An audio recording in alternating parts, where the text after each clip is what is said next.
video for at least a brief couple minutes or whatever it may be, is I truly do believe that sales is one of the highest earning careers and or paths that an individual can take, especially if you're good at communicating.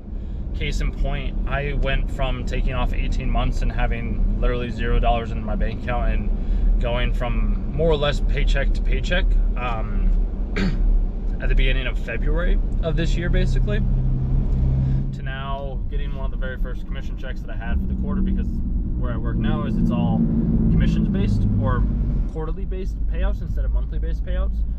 And I was able to go from like the $0 in my bank account that I had in my savings, my operating account, my taxes, my mortgages, my investments, like my car payments, like all of that was like at zero or if not close to zero. And within just 3 months of selling, I was able to increase my overall monetary compensation that I had in my bank account to instantly now have more money in my account than I had in the past 18 months. And obviously, yes, I saved up a lot of money from doing sales and not having a girlfriend or being in a relationship or having house or kids or anything like that. Really made my ability to save a lot easier. Like even when I was in doing video editing as well too, all of my money that I would save, I would save myself like 10% or pay myself 10% each paycheck that I would receive, and I would just casually like add up the monetary means that way and build up my savings.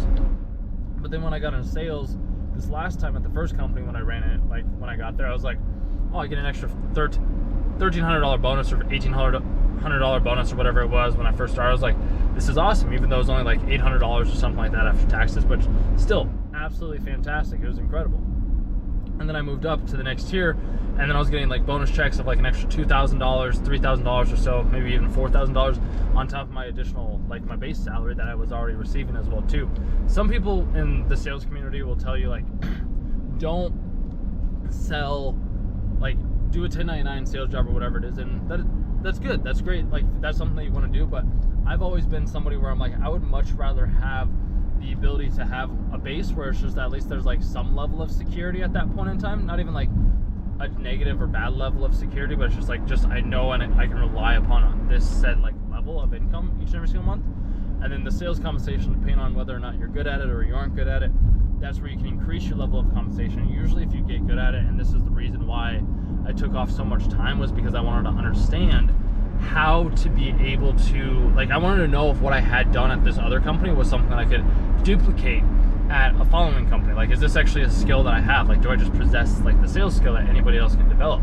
Which after proving, like after this last quarter that I had where I got 436% of quota or something like that, that kind of proved to me that I'm like, okay, so it's not just luck, I just know what I'm doing. And if I know what I'm doing, then I can technically maybe teach other people or inspire other people to do the same thing if that is what they want to do. Because at the last company, when I was doing the sales role, I would have these opportunities that would come in, and like eventually I started to get checks that were like maybe $5,000, $6,000, $7,000, even $10,000 or something like that after taxes, and that was on top of my base pay. So I was making like, I was bringing home like $16K a month or something like that. And I was like, I've never had this much money come in my entire life beforehand. So I was like, I don't know how to spend this money. I don't know what to do with this.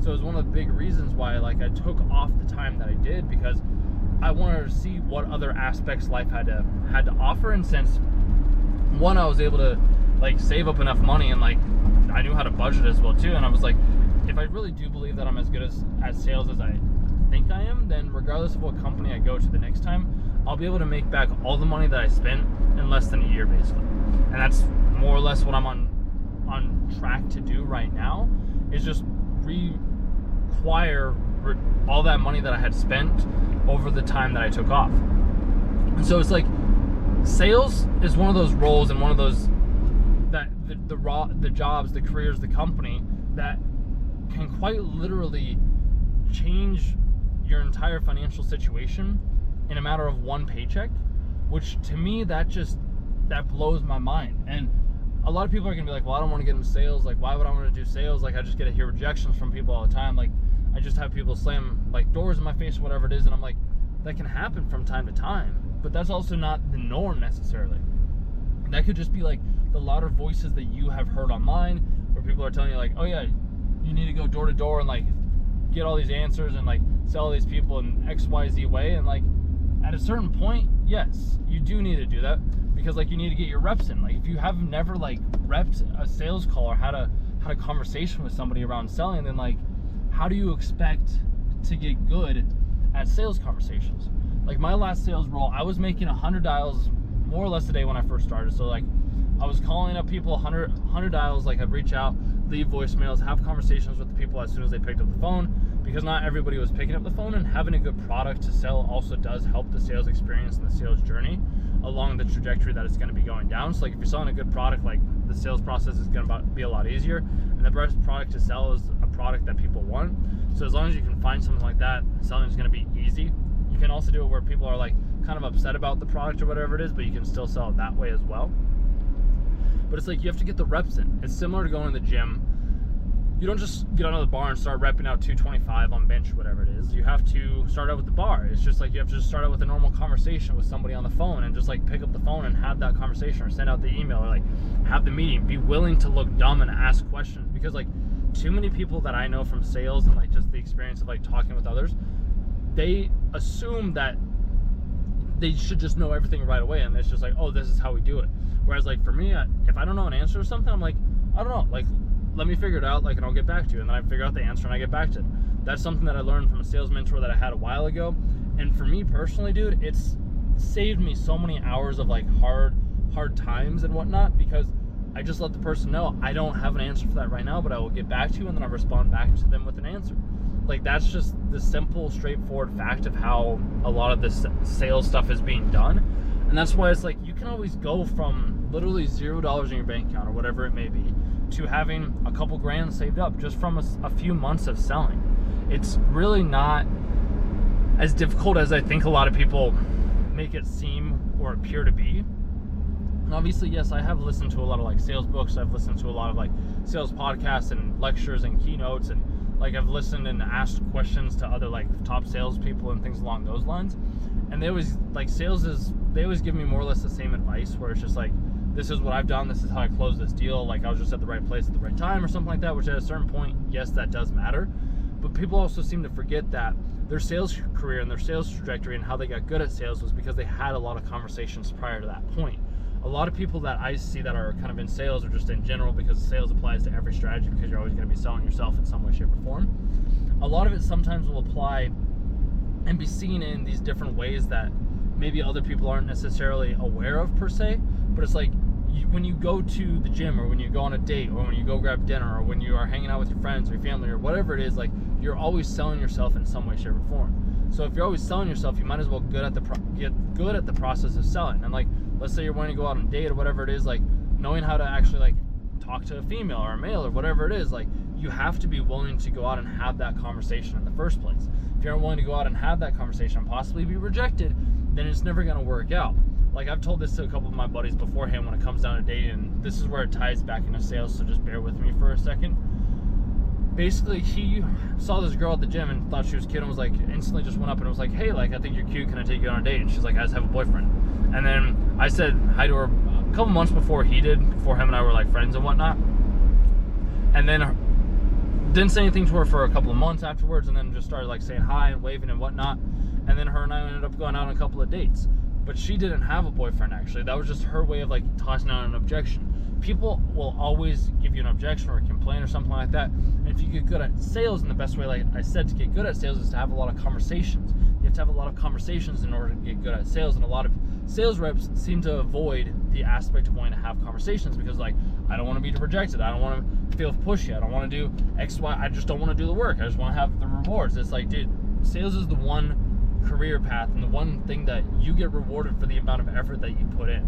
Like your numbers reflect. If it's just like you put more in all likelihood are going to get more out. And if you're putting a lot in and you aren't getting much out, it's probably the thing that isn't being done correctly. And maybe that's the same thing with like the videos and things like that I do here, and sometimes on my other channel as well too. But it's also like, that's just a way for me to creatively express myself. Whereas like sales, it's like there's a clear trajectory of like, I want to get a person from point A to point B in the most easy possible path that I can. So I take those steps and I take that process to ensure that I can close more deals. And I'm always that person that's like, you know, I'm here for you. I respond in an orderly manner. I ask the right questions. And that's another big trait that I believe a lot of salespeople can utilize. And this trait will also bring skill, I guess it would be more of a skill, will also help you in your personal life as well too. If you aren't in sales, like, just ask questions, be curious about the other person. Everybody is always so quick to jump to, oh yeah, this is what I did, this is how I grew up, these are the things that I like, this is the things that I want to do, or this is how I am, or whatever it is. And that's great. Like, there's a time and place for that, but like, try to put yourself in the other person's shoes. Like, what if you decided to be more interested in the other person? What if you decided to ask them questions? What if you just decided to allow your curiosity to try and figure out more about what that other person is like and their needs and how you could best serve them? Because if you're able to do that, that's kind of where shit can kind of get fun, and you get to learn a lot more things. And then if you ask those questions, then those questions you can start to bring into other conversations that you have with other people when it comes down to selling. Because like, a lot of the times, at least from what I've found when it comes down to sales, is like creating, one, obviously a solid product that's easy to sell, and two, being able to create analogies or like reframe some said situation or outcome that the other person was possibly interested in, and give them a different perspective than they originally had. So it could be something along the lines of, if you want, so like, think about Blockbuster, like Netflix and Blockbuster or whatever it is. So like, if somebody's not willing to move forward, you can always toss out one of it, and this is just a way to handle them rejection. Obviously, you got to find things that work best for you. But for me personally, this has been something that I myself have found of value in certain roles that I've been in, where I've needed to handle like objections and things like that. If somebody's not willing to move forward, it's just like, well, do you want to be like Blockbuster? Where Blockbuster, they decided not to want to innovate because they're like, nah, people like coming to the stores. They like having our ability to be able to like pick up movies and possibly see their neighbors. People aren't going to want to stream online and just have movies delivered directly to their house. Blockbuster decided not to innovate, not to move forward. And then what happened? They ended up going bankrupt, whereas Netflix ended up taking over, and now the whole world is full of streamers and streaming. So it's like, being able to reframe your situations in a way that will make sense to the person that you're talking to. And I also don't like saying prospect, because it's just, they're a person just like you and me. And what is the thing that I want to do? I want to help this person get the thing that they want. And if I can help them get the thing that they want, then I get everything that I want in return at that point in time. And this is one of the reasons why I was able to go from like literally $0 in my bank account this past year, not even past year, but like at the beginning of this year. So I guess it would be the beginning of the past year, basically. The beginning of this year, to having at least getting a paycheck. Well, technically my commission was like $25K or whatever it is after taxes, which taxes on sales, this is the one thing that I'm not super thrilled about. And this is probably something that a lot of people online won't tell you, because they're just like, oh, this is how I made $1 million. But like, after all these expenses and all this other shit that has to go into it, they really didn't even make that much, because they had to pay all of these other things off. But a lot of these people online will tell you and make these like outrageous claims of, this is how I made $1 million, this is how I went from this to this, but it's just like from zero to hero or whatever it is. But a lot of the times, from what I've seen, it seems like they're just blowing smoke up our ass. That's just my 2 cents from some of those videos that I've seen in the past, which I'm not a huge fan of. So that's why I say, in like full transparency, like my commission check, the commission amount that I was getting paid out on was $25K, but then they took out $10K worth of taxes off of that $25K that I was receiving. So it's like, you gotta remember that this stuff does happen from time to time, and just to be aware of that, because you have every right to make as much money as you want to make in this world. And sales, personally, like, if you have interpersonal communication skills, and if you can know how to communicate and have a conversation and be genuinely curious and ask questions, then it's like, sales is going to be the perfect route for you. Also, there does need to be a certain level of hustle and like due diligence, and like being able to manage and keep track of multiple different things, which being very organized will assist with that. And there's certain ways that I like to stay organized. Like, I'll use notes. Recently has been like my way of being able to do it, especially when I have like back-to-backs and I talk with different customers. So it's not always the same conversation that I'm having. It's the same tool, but it's not always the same conversation that I'm going to be having. So I always like to just kind of have a little bit of notes. So that's one way to be able to do it. Plus, just having the ability to like create tasks or agendas or just like reminders for you, and then following up with the people that, when you need to follow up with them. That's another key element in success when it comes down to sales, because a lot of salespeople, they just don't follow up. I think there's a stat out there that says like most salespeople don't follow up with the customer, the prospect, more than 2 to 3 times or something like that, which is kind of ridiculous. I do at least 5 follow-ups. I feel like that's ideal, and at that point in time, like, we can like be like unable to reach or whatever it may be. But like, I've had so many people respond back to like one of my last emails or whatever it is, where like, sorry about that, apologize for the delay, been super busy with a bunch of other stuff, like, when can we set up time to meet or whatever it is. And to me, like, that's incredible. That's so much that lets me know that it's like, it's good to follow up. It's good to have these conversations, or these conversations, or this overall like consistency, basically, is what I'm going for. Because the more consistent you are in sales, the more likelihood that you are going to succeed, and the more that you put in, as I said earlier, is going to be the more that you get out from that set experience. So if you have hustle, if you have drive, if you have some grit as well, if you have determination and like a wherewithal and like curiosity, along with just an overall like eagerness to learn whatever the product is or the solution that you're solving is, then I have no doubt in my mind that you'll be incredibly successful in sales, just as I have been. And it's like, if you don't know where to even start when it comes down to sales, like, just try something. It doesn't have to be this. I would recommend staying away from insurance sales, and any type of sale that tells you that like you're going to be selling like a T-Mobile inside of like a Sam's Club or a Target or something along those lines. Recommend staying away from those, especially if they're like, oh yeah, we give you a base of $600, whatever it is. Like, go work for like a legitimate company that actually has sales, where it's like they give you a base, they give you a 401k, and when I say base, like they give you like 40, 50, 60k salary or whatever it is, or hourly rate of whatever that would be. Like, ensure that you're at that place in time. On top of that, my nose is itchy. On top of that, what you'd want to do is ensure that like they have like maybe benefits like 401k, health and dental, vision insurance, life and death insurance, whatever it is, along with just like other standard practices that real companies offer. If the company isn't offering that, I personally, when I see that, I'm like, okay, this is kind of a red flag to me personally, because one, I get why companies are doing it, because they want to like be able to not necessarily cut costs, but it's like, it is kind of cutting costs, because if they don't have a 401k match, whatever it is, if they don't have any health benefits, if they don't have any like vacation time or whatever it is, if it's all 1099, then it's like, you're having to literally you're taking all of the risk. And obviously, yes, there can be higher upside when you do take all of the risk, but it's also like there's going to be a better company out there that would pay you and assist with you in more ways that would help you out in the way that you're looking for. So that would be my recommendation for at least going out and trying to find a sales career. Also, find something that you're interested in. Like, I myself personally would never sell something medical. Like, I don't like medical device sales. I don't like hospitals. I just don't like that feeling. I could possibly do dental sales or something like that, because the dentist is okay, but it's also like, I don't want to be talking to dentists necessarily. So like, I didn't want to go into that type of sales field, and that's why I also recommend insurance. Like, if you like insurance and you like that type of stuff, then like, by all means, like, do that type of sales. But like, for me personally, tech and technology has always been the aspect that's fascinated me the most, because it's like, it's a way to save time, it's a way to increase your efficiency, it's a way to increase your workflow, it's a way to just overall make your life easier, which I understand that medical device sales and some of that stuff can also be used in that way too. But like, for me personally, with how I do what I do, I resonate more with products that like, one, sometimes challenge me a little bit, get me to think and help me like how can we figure this out? Two, it's like, there just needs to be something where like I can continually keep learning and learning and learning, and I'm not going to get bored, because there's always going to be maybe some new challenge or some new aspect that maybe I wasn't aware of that can be tossed my way. Three, like the upside, you want to make sure that you have a very high upside with the sales and the deals that you're doing, because like closing from at least what I've been able to experience and see, closing a $5 deal or like a $10 or a $100 deal or a $1,000 deal, that's as easy, if not, that's easy. And if not, it's basically like, let me switch that. It's basically closing a $300,000, $400,000 deal is easy, if not easier, than closing a $1,000 to $2,000 deal or something like that. You'd be like, well, how is that possible? And it's like, because just people with more money seem to think in a different way. The people that are always like trying to nickel and dime you are usually the people who are going to give you the larger headache, at least from what I've been able to see.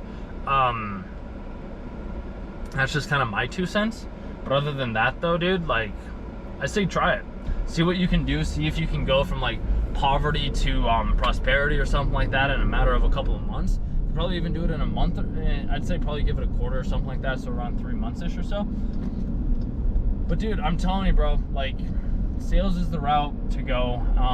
It improves every area in your life. It improves your relationship with others. It improves your monetary earning capabilities, and it improves your ability to communicate efficiently. It improves your ability to ask questions, to listen, to learn, to be curious, to to hustle, to work, to grind, to be able to achieve anything that you're wanting to achieve. So like personally, if I was you, like I would try going down that path, or at least try to develop your sales or your personal skills in a different way.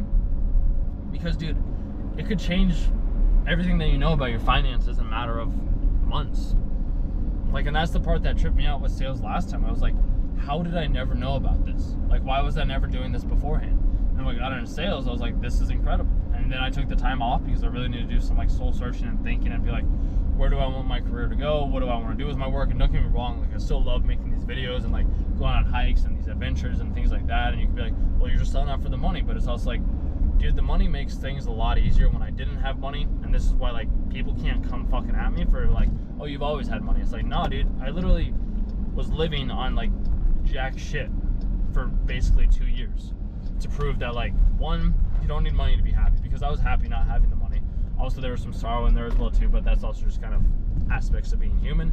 And then two, like having monetary means, like you can go out and like go do things, and like you can travel and you can have nice food and restaurants and like meet up with people and like treat people to dinners, go on dates, like buy drinks. You could go travel. You could do like anything that you want to do when you have like a monetary and expendable income. And sales, from my personal take, is one of the fastest and most efficient ways to be able to get that expendable income, so that you can go live a life that maybe you would like to live or you hadn't been living beforehand. I'm trying, bro. Finally got to the gym though, so we'll see how our shit goes. Moving forward, it should be pretty solid. I'm hoping this next quarter, from what I can do, is like, I like to be able to close 300K. At least that's like the goal or the target that I've kind of set for myself. I may need to make some adjustments because it might not happen until like the second half of the year, but if I could do it for both quarters, then basically within 9 months, more or less, I would have completely made back all the money that I had spent over the past 2 years. So if that doesn't tell you how lucrative sales is, then I don't fucking know what else will. So with that being said, I'm gonna go to the gym. If you like this video and you actually made it to the end, because I clearly talked for the whole time when I said this was gonna be a short video, then yeah, you can subscribe to the channel. Otherwise, I'll chat with you later. Talk soon.